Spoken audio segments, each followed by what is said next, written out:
what's up guys? Mike from Soundoftristate here in Folsom, Pennsylvania. Today we have this 2018 Ford Escape.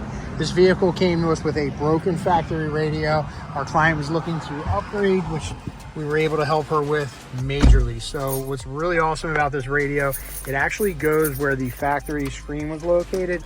So really, for the most part, it looks pretty factory. You can see turns on, it's going to say Pioneer with the NEX. That's the model of this radio.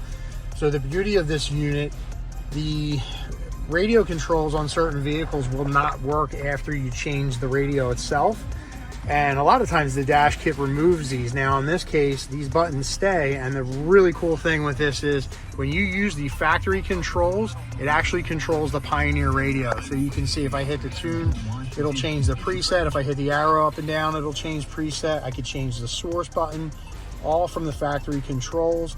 We were able to do that with a integration module made by Maestro. That, along with the harness that it comes with in the dash kit, will also allow us to retain the factory steering wheel controls along with the factory backup camera. So you can see how nice and clear everything looks. This is a really slick install.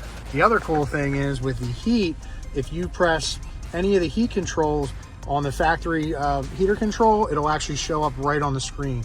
So it's a really seamless install, really clean, nothing looks out of place. The functionality is beyond there. And of course, now she has wireless Apple CarPlay, wireless Android Auto. We were able to get the factory USB working. There's all her old stuff on the floor there. So really nice unit. This is top notch. Not every car you're able to do the heater controls in the OEM. But pretty much anything out there nowadays, we are able to retain those as well. So if you guys have anything where your radio is broken or you're looking for an upgrade, CarPlay and Android Auto are the absolute hottest requests right now. Please give us a call, 610-328-0301. Thank you guys.